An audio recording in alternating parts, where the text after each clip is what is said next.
Bueno, hermanos, parece que ya podemos empezar. ¿Estamos todos? Es que estamos todos muy juntitos. Así hacemos piña, hacemos comunidad con la palabra. ¡Qué mejor! Cecilia, buenos días. Bueno, ¿todo el mundo tiene su arma en la mano? Sí. Venga, enseñamos el arma. Oh, no, faltan por aquí muchos. A ver, por allí. A ver esas Biblias arriba, que las vamos a necesitar, ¿eh? Yo creo que faltan Biblias por aquí, pero, en fin, nos arreglaremos. La palabra de Dios, hermanos, está muy bien en lo del móvil, ¿eh? Pero a mí me sigue gustando tener la Biblia, ¿no os parece? Llevar la Biblia, coger la Biblia, sacarla del bolso, allí en el metro, ¿verdad? ¿No? Venga, yo creo que no tenemos que abandonar nunca nuestra Biblia, la que se puede coger. Bueno, empezamos, rezamos un Dios te salve y os cuento, ¿vale?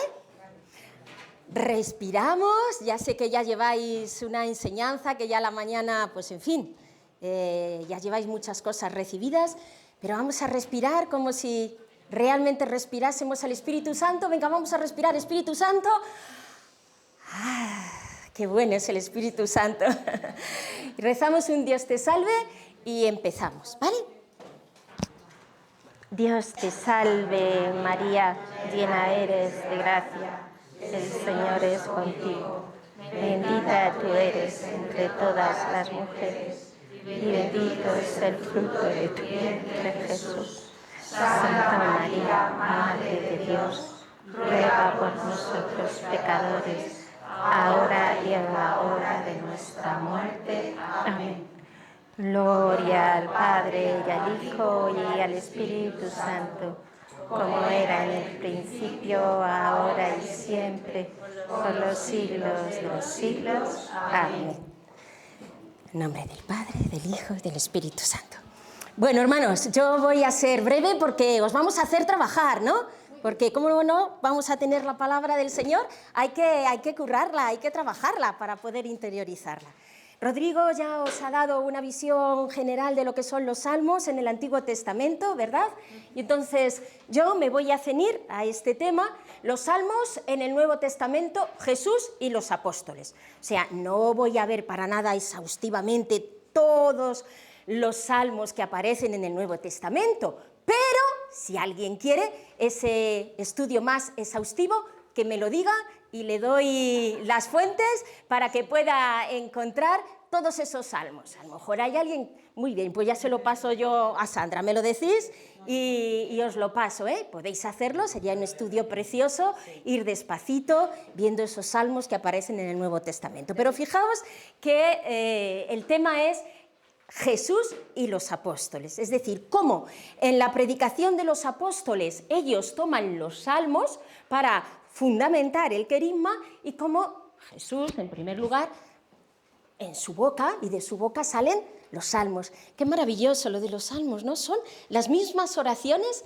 que Jesús hizo. O sea, a mí esto me parece, no sé a vosotros, pero me parece excepcional. O sea, que podemos decir la misma oración con nuestros labios que salió de los labios del Señor. Esto se merece un ¡oh! Claro. Bueno, este es el enfoque del tema. Aquí voy con lo del enfoque del tema. ¿Por qué? Ya digo que no vamos a hacer ese estudio exhaustivo, sino que hemos cogido una serie de salmos fundamentales para ver esto. Bueno, un dato. En el Nuevo Testamento se cita continuamente al Antiguo. ¿Por qué? Porque el Nuevo Testamento, en realidad, da cumplimiento al Antiguo Testamento. 300 citas del Antiguo Testamento y de ellas unas 100 son de los Salmos. ¿Qué os parece en esta proporción? ¿Que es importante o que no son importantes los Salmos? Son importantes, ¿verdad? Si son nada menos que 100 las citas que aparecen en el Nuevo Testamento. Bueno, vamos a pasar a la siguiente. Yo con esto estoy como un niño pequeño, es la primera vez que lo utilizo, así que aquí como el niño pequeño me ha enseñado un poco aquí Rodrigo para utilizar este mando, pero va bien, va bien. En primer lugar, algunas claves que son importantes a tener en cuenta, es decir, cómo hace Jesús que lo pone en su boca, lógicamente, y los apóstoles, esta lectura de los salmos. Primero, es una relectura y una actualización. Os lo he puesto ahí, si os dais cuenta, en negrita. Es decir, que esos salmos se releen y se hacen presentes en ese momento, se actualizan, por tanto, en relación a cómo han sido dichos en el Antiguo Testamento. ¿Por qué? Porque las Escrituras adquieren su cumplimiento en Cristo. Muchas veces le dicen a Jesús: oye, tú has venido a abolir la ley, ¿os acordáis? En esas diatribas que tiene nuestro Señor, maravillosas, esas diatribas, esas discusiones con los fariseos, porque es que el Señor planta cada palabra de sabiduría. Y entonces, bueno, que tú has venido, le dicen muchas veces, porque muchas veces van a pillarle: ¿has venido a abolir la ley? ¿Y qué dice el Señor? No, yo no he venido a abolir la ley, sino he venido a darla cumplimiento. Bueno, pues Jesús, al poner en su boca los salmos, en realidad está diciendo: esto se cumple en mí, ya vamos a ver cómo lo hace, por lo tanto, y esos salmos adquieren toda esa vida en su boca, porque en él todo está cumplido, ¿ok? Luego la Escritura siempre tiene un valor permanente, pero a la vez tiene un valor siempre nuevo. Esto también lo vemos nosotros en nuestra vida. ¿Cuántas veces hemos leído la Biblia, pasajes de la Biblia? ¿Y qué ocurre? Que siempre es nuevo en nosotros, siempre se actualiza, nos dice cosas nuevas, ¿verdad? ¿Por qué? Porque la palabra es un libro vivo, que se actualiza constantemente. Y no es cualquier libro, ni como cualquier otro libro, sino que es la palabra de Dios, lógicamente. Bueno, vamos a imaginarnos a Jesús durante su vida, ya no solamente en el momento en el que Jesús pues empieza la vida pública, ¿no? Sino durante su vida, como pues él de niño iría a la sinagoga, ya cuando tendría la edad para ir a los actos de culto, iría a la sinagoga, escucharía los salmos de José. ¿Os imagináis a José recitando los salmos y a Jesús niño pues escuchando posiblemente a su padre recitar esos salmos, acompañarle en la sinagoga? Se pondría en la zona de los hombres.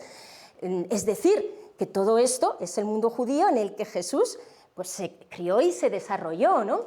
¿Qué se hacía en la sinagoga? Especialmente en el sábado, el sábat, que es el día principalmente, ya sabéis, del reposo o del descanso. Se leía la Torá, que está compuesta por los 5 primeros libros de la Biblia. Muy bien, ya veo que ya habéis aprendido las lecciones anteriores. Génesis, Éxodo, Números, Levítico y Deuteronomio. Había un texto de la Torá, había un texto de los profetas y había un texto de los salmos. O sea que esos salmos él los habría escuchado en muchas ocasiones. Bueno, pues en este ambiente, este es el ambiente que tenemos que entender para también comprender cómo salen y de qué manera sale de la boca de Jesús los salmos. Venga, vamos a continuar. Esto del PowerPoint es maravilloso. A mí me ha costado, pero me he ido adaptando a esto del PowerPoint. Bueno, entonces, ¿qué hacen los apóstoles? Vamos a empezar. Fijaos que os he dicho que vamos a ver en el Nuevo Testamento, en Jesús y en la predicación apostólica. Quizá hubiera sido más lógico empezar por Jesús, pero como Jesús es el culmen, le vamos a dejar para el final. Y vamos a ver cómo se dan los salmos en la predicación apostólica. ¿Cómo hacen los apóstoles? Ya sabéis que es el querigma. ¿Qué es el querigma? El anuncio. El anuncio. Cristo ha resucitado y te ama. Ojalá fuésemos por ahí diciendo esto, que vaya que nos cuesta, aunque falta hace, que fuésemos así. Entonces, ¿qué hacen los apóstoles? Utilizan los salmos para argumentar, para fundamentar este querigma, claro, en la Escritura, en el Antiguo Testamento, en este caso, utilizando los salmos. Entonces, hemos elegido una serie de salmos, son los que vamos a ver, porque ya digo que no pretendo, ni mucho menos, ni hemos pretendido hacer un ejercicio exhaustivo, sino para que veáis esto. Y luego vosotros, cuando prediquéis el querigma, pues no os olvidéis de meter algún salmo de vez en cuando, argumentando de esta manera y fundamentándolo en la Escritura, como la Escritura ha quedado cumplida en Cristo nuestro Señor. Bueno, aquí tenéis los salmos. No se toman los salmos enteros por parte de los apóstoles, sino partes de esos salmos. A veces es simplemente un versículo. En el caso del Salmo 16, vamos a ver que lo toman del 8 al 11, primero en esta diapositiva os lo voy a enunciar, luego voy a volver a ella y luego vamos a ir viendo cada salmo y cada contexto. En Hechos 2, del 25 al 28, se toman, y luego veremos cómo, esos versículos de ese salmo, y en 29-32 y en Hechos 13-35. Luego, en cuanto al Salmo 16, en cuanto al Salmo 118, del versículo 22, que lo actualiza en Hechos 4:11, y en el Salmo 2 lo hace en 13:33, ¿vale? Entonces, vamos a pasar a la siguiente y nos vamos al Salmo 16. Venga, a ver quién lo encuentra antes. Salmo 16, rapidito, moviéndose esas páginas de la Biblia. Madre mía, es que Sandra, así ya nos has ganado a todos, ¿eh? Nos has dejado cao. Nos vamos al libro de los Salmos. Y alguien que nos lea ese salmo. A ver quién nos va a leer ese salmo, que se ponga de pie y que nos lea el salmo. Salmo 16. ¿Quién se atreve? Adelante, muy bien.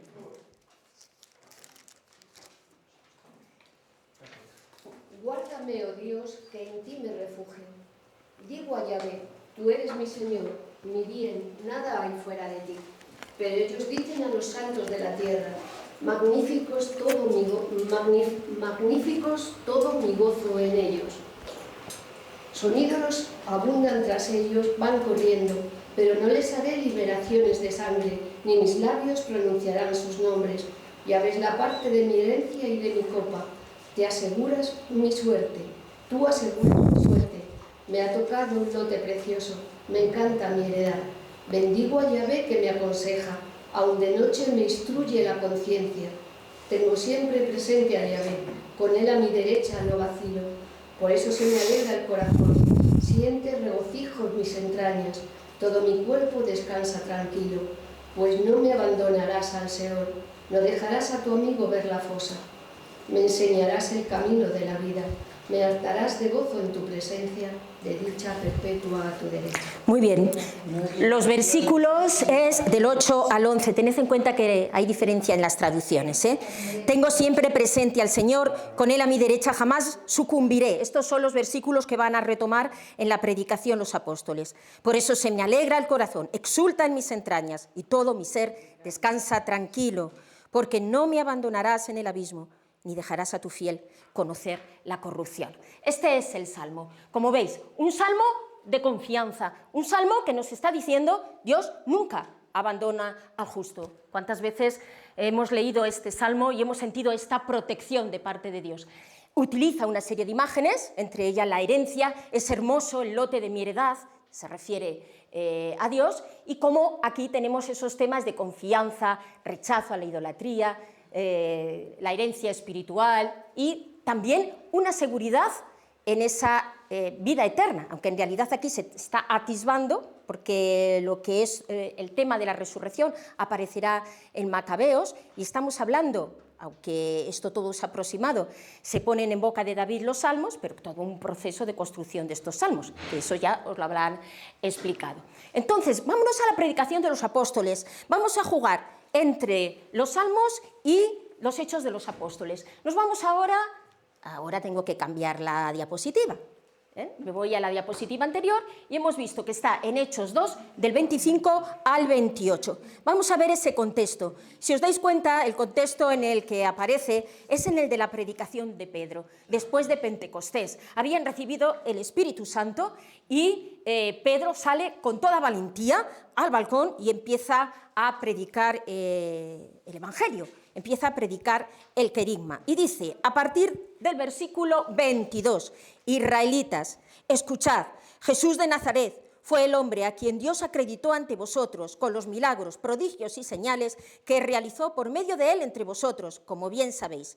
Dios lo entregó conforme al plan que tenía previsto y determinado, pero vosotros, valiéndoos de los impíos, lo crucificasteis y lo matasteis. Dios, sin embargo, lo resucitó, rompiendo las ataduras de la muerte, pues era imposible que ésta lo retuviera en su poder, ya que el mismo David dice de él, y aparece el Salmo, tengo siempre presente al Señor, porque está a mi derecha, para que no vacile. Por eso se regocija mi corazón, se alegra mi lengua. Y es el mismo el mismo Pedro quien hace la interpretación del Salmo.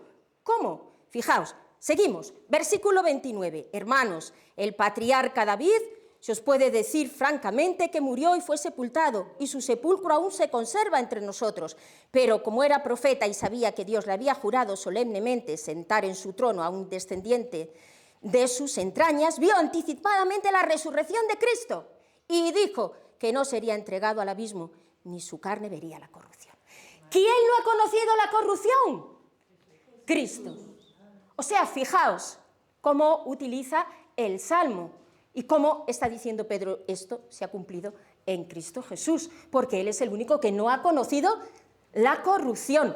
Muchos años antes, ¿no? Esto se merece otro vamos, claro que sí, se merece otro de ver aquí cómo se hace presente, pues, la palabra de Dios y cómo el Espíritu Santo es ese autor de la palabra.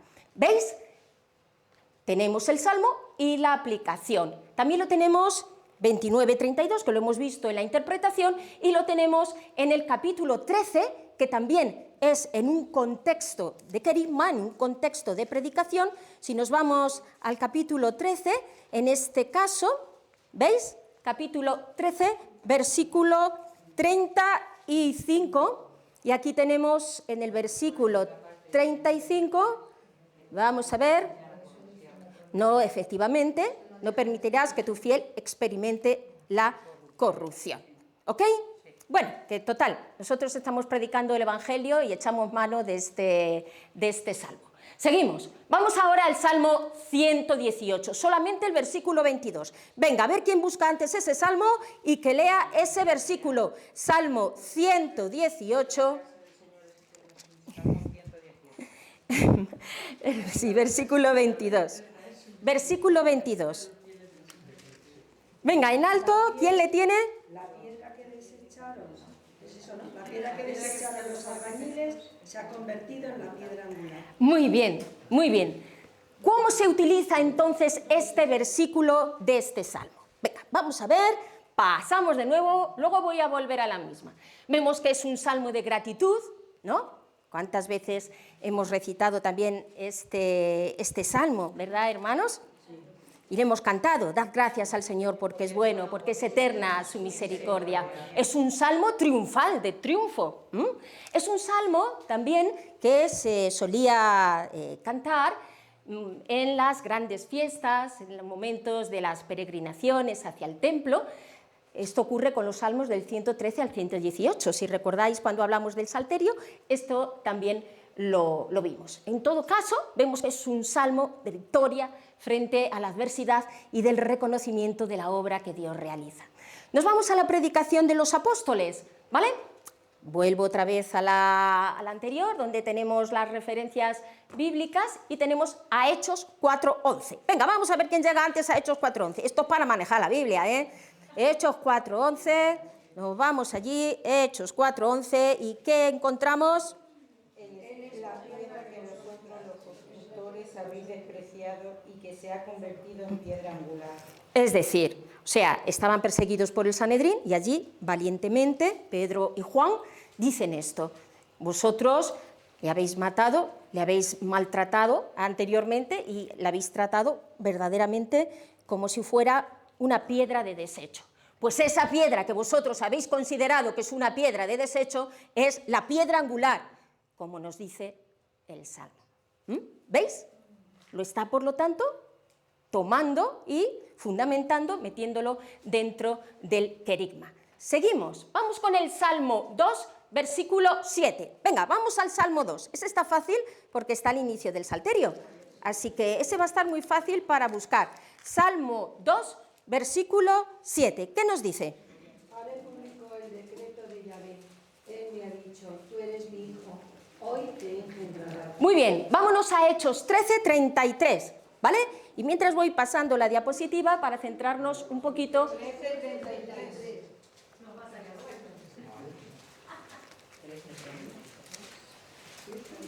Esto es para que no os durmáis, hermanos. Ha cumplido en nosotros, a resucitar a Jesús. ¿Vale? Recuerdo, mirad, estamos, por lo tanto, Hechos 13, 33, ¿ok? Sí. La ha cumplido.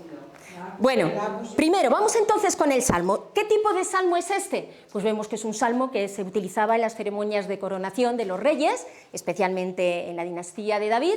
Vemos que este tono del salmo es un tono mesiánico y que se habla de ese Mesías, de ese rey designado por Dios. Este es el tono del Salmo 2.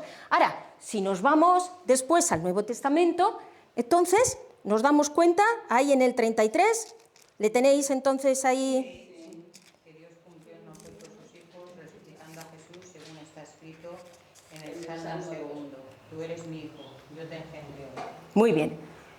Como veis, lo que está haciendo es confirmando, esto lo estoy adelantando, a ver. Aquí estoy. Al resucitar Jesús, el Padre está proclamando, tú eres mi hijo, y al resucitarle confirma estas palabras del Salmo. Por lo tanto, está haciendo también referencia en el Nuevo Testamento a este Salmo, proclamando este sentido de la realeza de Jesús. ¿Vale? ¿De acuerdo? ¿Sí? Vale. Esto sería en cuanto a la predicación de los apóstoles. Vamos ahora a esos salmos que salen de la misma boca de Jesús. Tengamos en cuenta siempre el sentido cristológico de los salmos. ¿Qué queremos decir con esto del sentido cristológico? En dos sentidos y sobre todo en uno. En dos, primero, porque Jesús, como hemos visto, dijo los salmos, pero segundo, porque todos los salmos en él se cumplen y cada vez que leemos un salmo podemos leerlo así, podemos leerlo sabiendo que en él se cumplen todos esos salmos. Al recitarlos nosotros nos unimos al Jesús histórico. Nosotros vivimos del Jesús resucitado. No es una dicotomía, pero sí es verdad que recordamos ese momento y también nos unimos a ese Jesús histórico. Ahora, los salmos que vamos a ver, el Salmo 110 en Mateo 22, 44 y el Salmo 22 en Mateo 27, 46. Vamos con el Salmo 110, en Mateo 22, 44. Dijo el Señor a mi Señor, siéntate a mi diestra, hasta que ponga a tus enemigos debajo de tus pies. Muy bien, sí que había versículos que se la ha colado a quien la ha hecho, es decir, a mí. Entonces, dijo el Señor a mi Señor, siéntate a mi derecha, hasta que ponga a tus enemigos estrado de tus pies. Fijaos que aquí es esto de estos casos, de estas discusiones que estará realizando Jesús en relación a los fariseos. Anteriormente dicen los versículos, cuando estaban reunidos los fariseos, Jesús les preguntó, ¿de quién pensáis que es hijo el Mesías? Y contestaron, de David. Jesús les arguyó, entonces, ¿cómo es que David, inspirado por el Espíritu, lo llama Señor cuando dice, dijo el Señor a mi Señor, siéntate a mi derecha hasta que ponga a tus enemigos debajo de tus pies? Si David lo llama Señor, ¿cómo puede ser el Mesías su hijo? Los dejó cao. Nadie podía responderle y desde aquel día nadie se atrevió a hacerle más preguntas. Fijaos el Salmo. Dijo el Señor a mi Señor. Aquí parece como que hay, ¿no? Está David diciendo el Salmo y dice, dijo el Señor, que se refiere a Dios, a mi Señor. Pero ¿quién se refiere ahí en ese caso?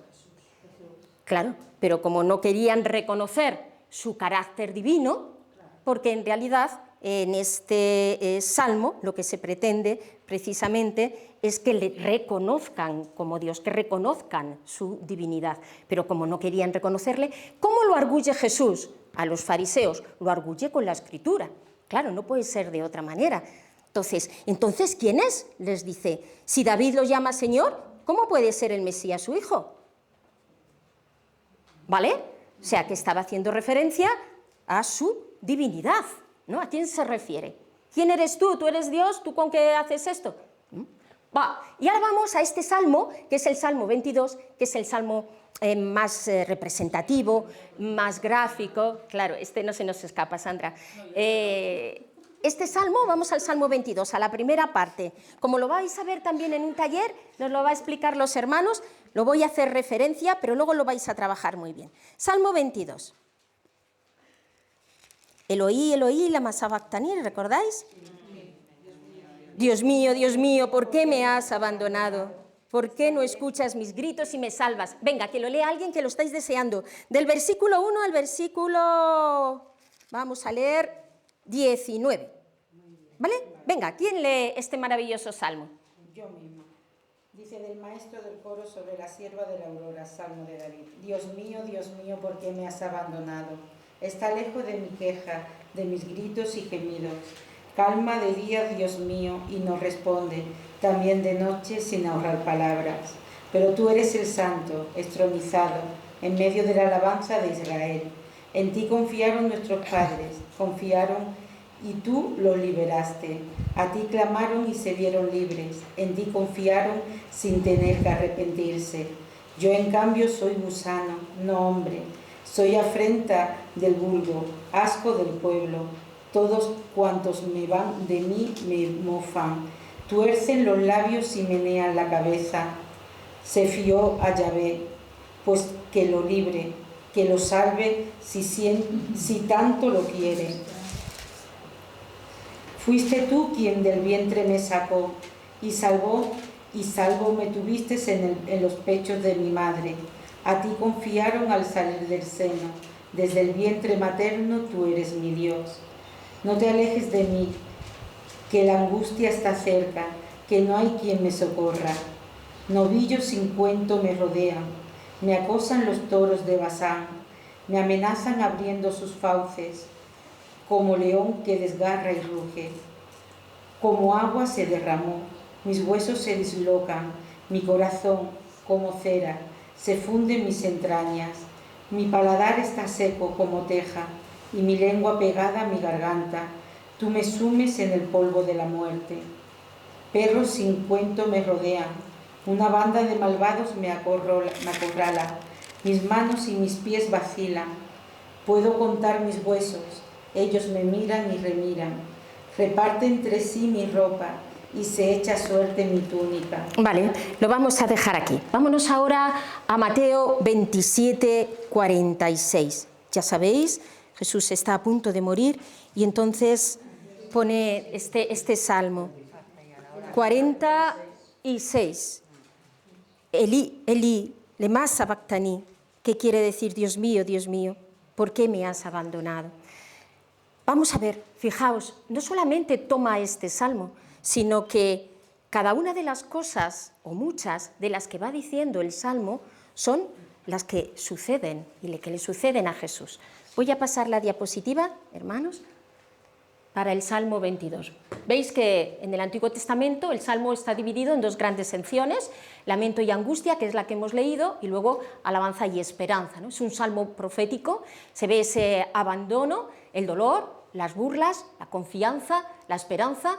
En el Nuevo Testamento, Jesús, al rezar este salmo, lo que quiere indicar es que se está refiriendo a él, puesto que él muere en ese terrible sufrimiento y que su muerte no es fruto de la casualidad. Y Jesús lo va a entender como una profecía de su pasión, ¿no? Donde se da los improperios, la sed, se han taladrado sus manos y pies, el reparto de sus ropas, ¿no?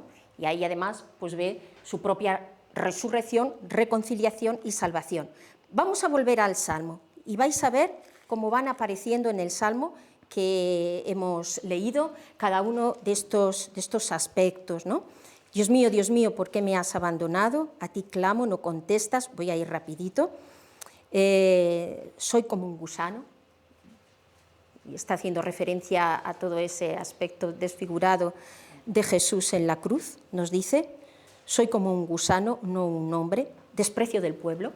Recordad ahí el pueblo, el desprecio de Jesús en ese crucifícale. Dice, todos se ríen de mí, menean la cabeza.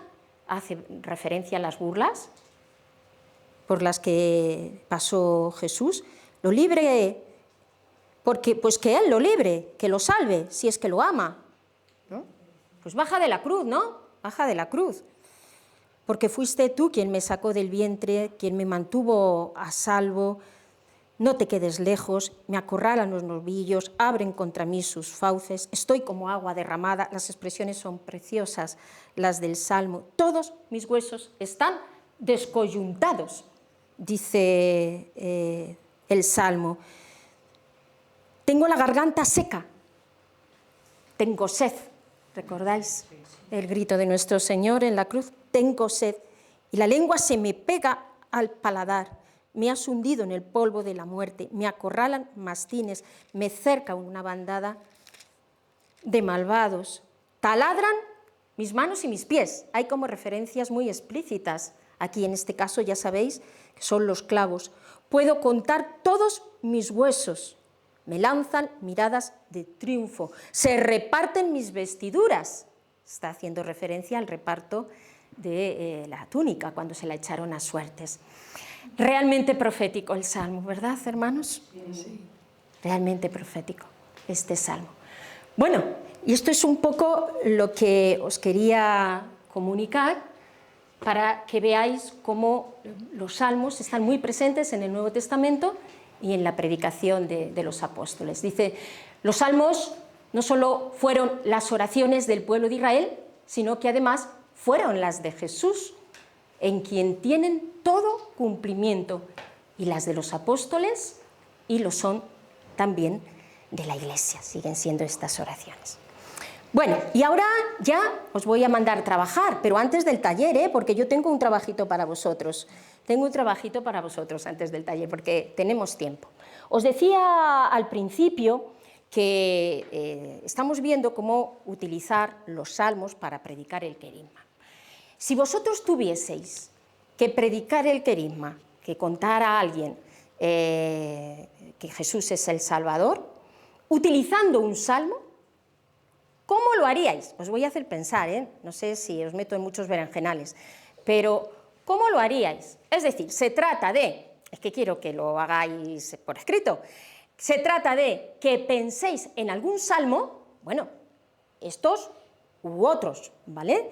Que penséis en algún salmo de la Biblia y que penséis en cómo haríais una predicación breve de unas líneas metiendo el salmo, 1 o 2 o 3, cada uno que mire a ver. ¿Me explico? ¿Cómo lo veis? ¿Me explico? ¿Difícil? Por ejemplo, venga, os voy a poner un ejemplo. Pero ¿lo entendéis? El Salmo 21 vale, por ejemplo, ¿no? El que queráis. Por ejemplo. Sí, por supuesto. Por supuesto.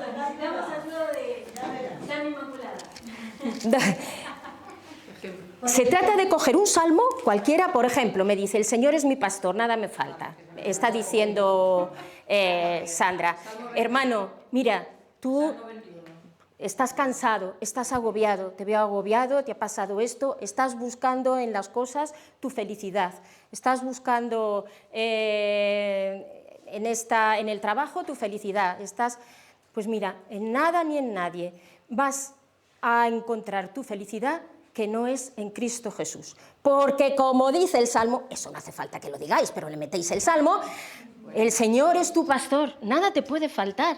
Él te lleva a fuentes tranquilas, Él repara tus fuerzas. Y aunque estés ahora mismo en ese camino tenebroso, no temas, porque Él va contigo. Mira, te voy a dar este Salmo para que le vayas leyendo despacito. Y ya está, torero, ahí has dejado el tema. El 16, también vale el 16, que hemos visto. ¿Cómo lo veis? Muy bien. Te sale genial. Venga, pues os toca a vosotros, hermanos. Pensadlo, os dejo 5 o 10 minutitos para que lo penséis, pensadlo, vais a ver cómo salen muchas más cosas y luego lo ponemos en común.